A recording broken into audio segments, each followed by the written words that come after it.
Halo adik-adik, berjumpa kembali di channel Heriana Ana.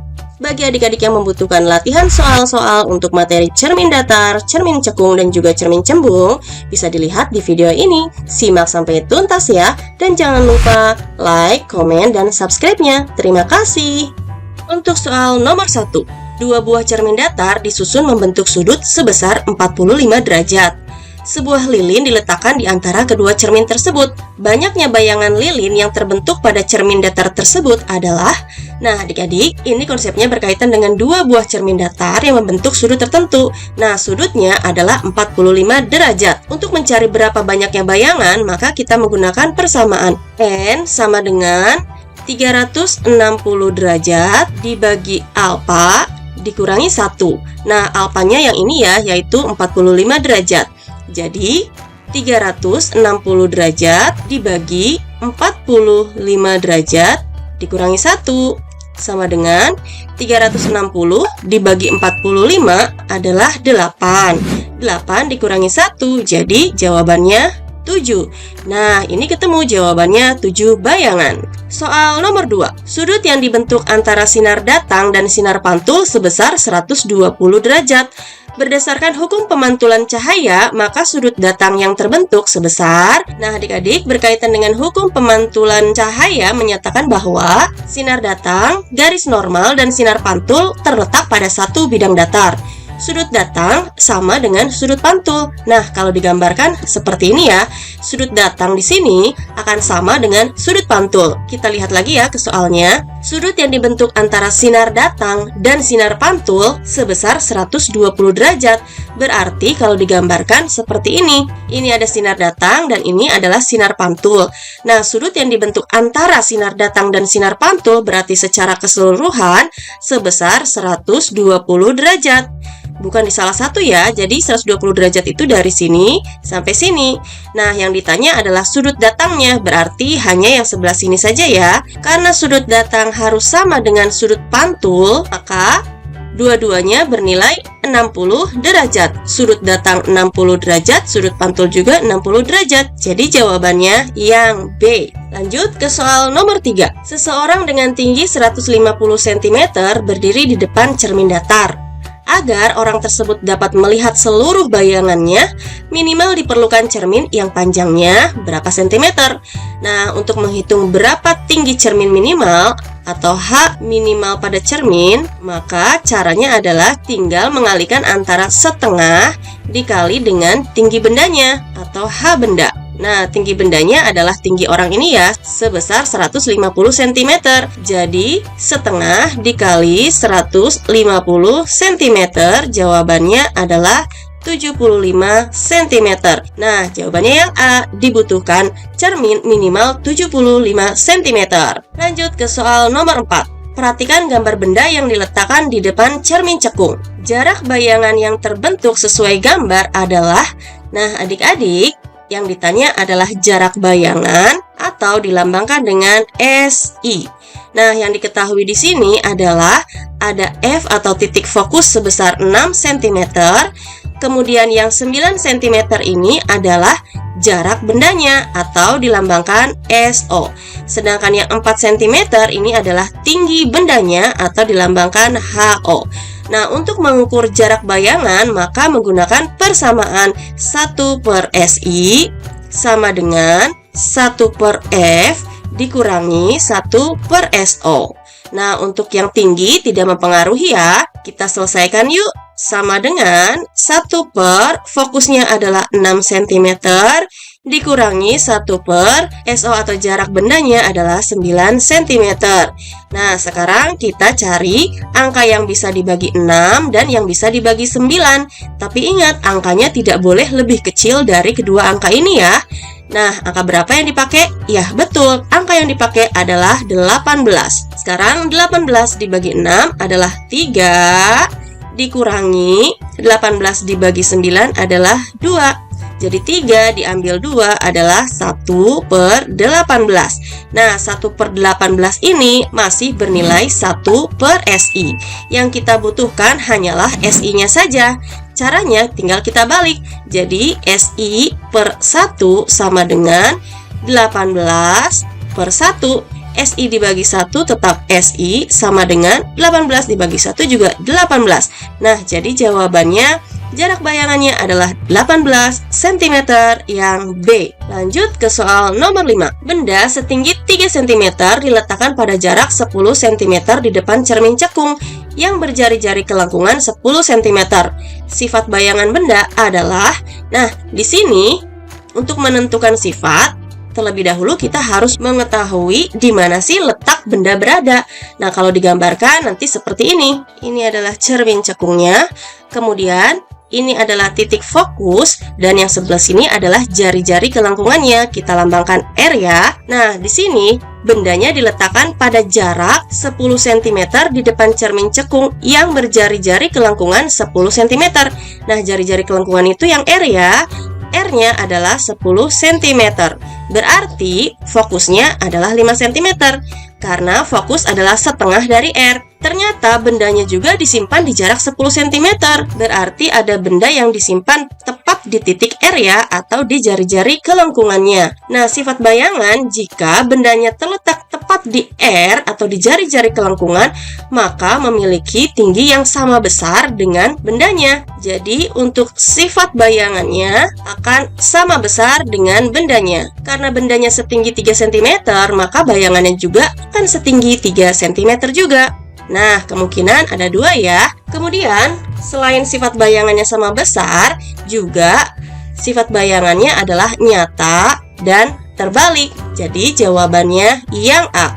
Bukan maya tegak ya. Maya tegak ini hanya diperoleh jika benda diletakkan di ruang satu atau di antara titik fokus dan juga pusat kelengkungan ini ya, atau titik O. Baru bayangannya bersifat maya dan juga tegak karena bayangan ada di belakang cermin. Lanjut yuk ke soal nomor 6. Perhatikan gambar cermin berikut.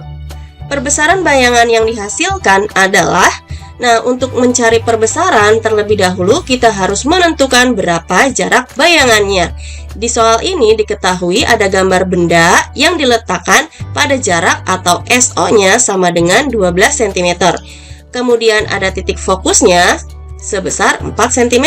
Jadi untuk mencari jarak bayangannya kita menggunakan persamaan 1/SI sama dengan 1/F dikurangi 1/SO. Jadi 1 fokusnya 4 cm dikurangi 1/SO-nya 12 cm. Nah, angka berapa yang bisa dibagi 4 dan bisa dibagi juga dengan 12? Ya, angka 12. 12 dibagi 4 adalah 3, dikurangi 12 dibagi 12 adalah 1.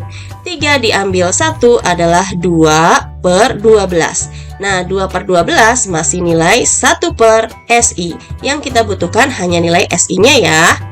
Jadi, untuk mengetahui berapa nilai SI-nya, kita tinggal balik saja. SI/1 sama dengan 12/2. SI dibagi 1 adalah SI sama dengan 12 dibagi 2 adalah 6 cm. Nah, ini baru nilai jarak bayangannya. Sekarang kita akan mencari berapa nilai perbesaran bayangannya. Caranya adalah menggunakan persamaan M sama dengan SI dibagi dengan SO. Nah, ini berlaku angka mutlak ya, atau harus bernilai positif. Kebetulan di sini angkanya sudah positif semua. Jadi, SI-nya adalah 6 dibagi SO-nya yang ini, 12. Nah, 6 dibagi 12 sama saja dengan 1/2 atau 0,5 kali. Nah, jadi jawabannya yang B, 0,5 kali atau bayangannya bersifat diperkecil. Lanjut ke soal nomor 7.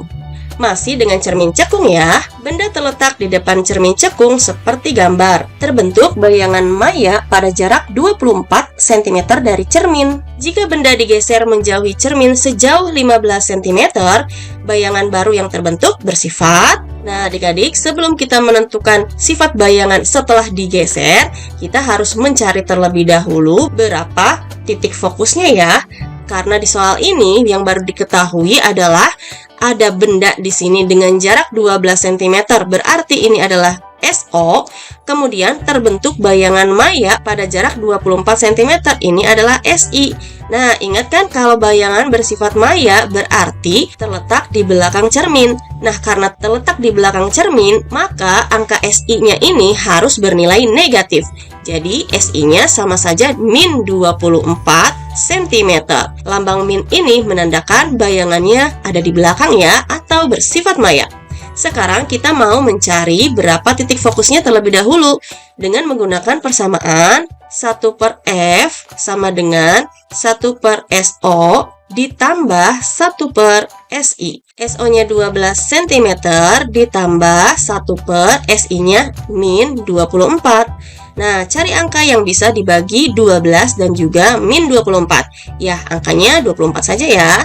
Jadi 24 dibagi 12 adalah 2 ditambah 24 dibagi min 24 adalah min 1. Jadi 2 ditambah min 1 sama saja dengan 2 dikurangi 1.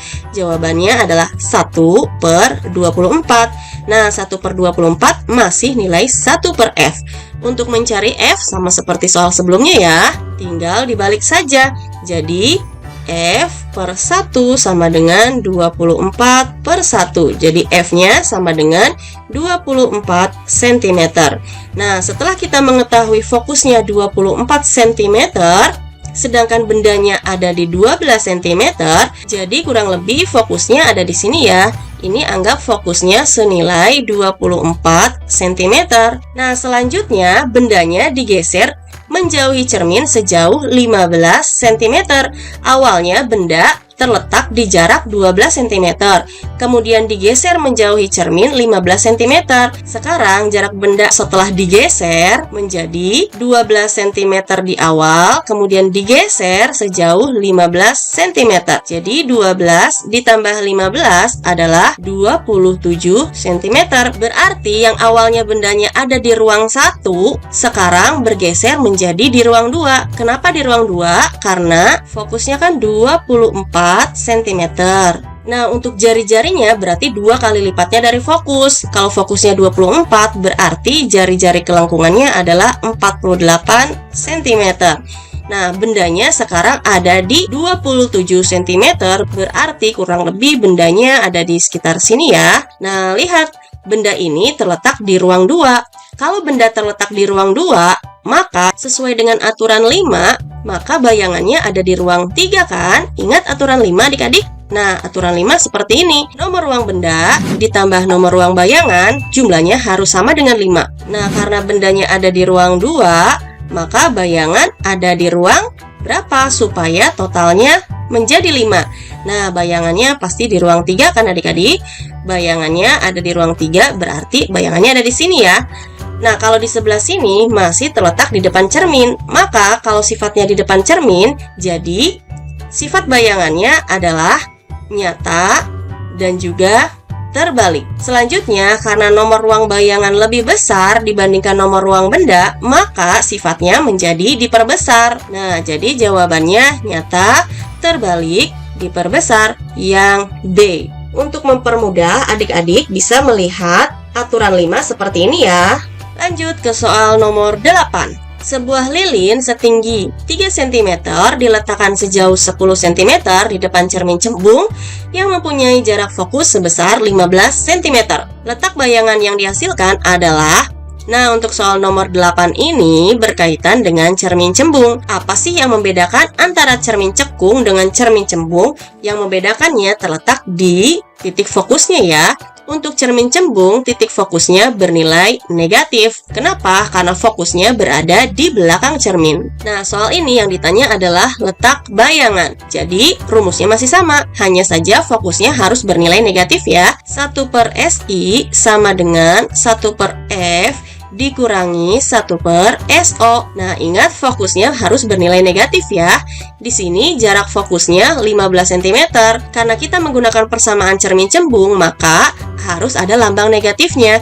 Jadi 1/-15 dikurangi 1/SO-nya adalah yang ini ya, 10. Jadi angka yang bisa dibagi min 15 dan 10 adalah angka 30. 30 dibagi min 15 adalah min 2, diambil 30 dibagi 10 adalah 3. Jadi min 2 dikurangi 3 adalah min 5 dibagi 30. Ini masih bernilai 1 per SI. Untuk mencari SI-nya saja, maka dibalik. SI per 1 sama dengan 30 dibagi min 5. Jadi SI-nya sama dengan min 6 cm. Nah, lambang min ini menandakan bayangannya juga bersifat maya ya, atau berada di belakang cermin. Jadi jawabannya 6 cm di belakang cermin. Nah, kenapa tidak ada negatif? Negatif ini hanya menandakan bayangannya ada di belakang. Lanjut ke soal nomor 9. Sebuah benda diletakkan di depan cermin cembung sejauh 20 cm yang jarak fokusnya 30 cm. Berarti ini adalah SO dan ini adalah F. Letak dan sifat bayangan yang dibentuk cermin tersebut adalah kita menggunakan persamaan 1 per SI sama dengan 1 per F diambil 1 per SO. Sama kan dengan persamaan yang sebelumnya? Jadi sama dengan 1 per. Ingat, karena ini adalah cermin cembung, maka fokusnya harus bernilai negatif. Jadi 1 per min 30 diambil 1 per 20. Nah, cari angka yang bisa dibagi min 30 dan juga 20. Nah, angkanya adalah 60. 60 dibagi min 30 adalah min 2, diambil 60 dibagi 20 adalah 3. Jadi, min 2 dikurangi 3 adalah min 5 per 60. Ini adalah masih 1 per SI ya. Jadi untuk menentukan SI-nya dibalik lagi. SI dibagi 1 sama dengan 60 dibagi min 5. Jadi SI-nya sama dengan min 12 cm. Nah, lambang minus ini menandakan bayangannya ada di belakang cermin. Nah, karena ada di belakang, maka sifatnya menjadi maya. Maya selalu berpasangan dengan tegak. Nah, ingat ya, maya pasangannya dengan tegak. Jadi jawabannya yang ini 12 cm, tapi sifatnya maya tegak atau di belakang cermin. Nah, udah ketemu nih jawabannya yang D. Soal terakhir. Benda X diletakkan di depan cermin cembung seperti gambar berikut. Jika benda tersebut terletak sejauh 24 cm dari titik pusat kelengkungan cermin, bayangan yang terbentuk berada pada jarak. Nah, ini soalnya mirip-mirip seperti soal sebelumnya ya. Yang ditanya adalah jarak bayangannya atau berapa nilai SI-nya. Dan ingat, karena cermin cembung, maka fokusnya harus bernilai negatif. Nah, kemudian bendanya terletak di jarak 24 cm, berarti ini adalah SO-nya. Jadi, 1 per SI sama dengan 1 per F dikurangi 1 per SO. Jadi 1 per fokusnya adalah negatif 8 diambil 1 per SO-nya adalah 24. Angka berapa yang bisa dibagi minus 8 dan juga 24? Ya, kita gunakan angka 24 saja.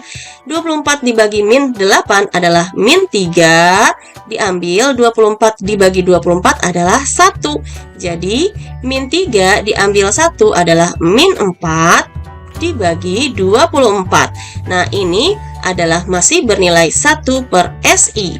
Sama seperti sebelumnya ya, kita harus mencari SI-nya saja. Jadi, untuk mencari SI, kita balik lagi. Jadi, SI per 1 sama dengan 24 dibagi min 4. Jadi, SI-nya sama dengan min 6 cm. Nah, ini jawabannya. Jawabannya yang B. Min 6 artinya bayangannya ada di belakang cermin dan bersifat maya dan selalu tegak. Oke, sudah selesai pembahasan soal-soalnya. Setelah ini, mau dibahas soal apa lagi? Tulis aja di kolom komentar. Terima kasih adik-adik. Sampai jumpa.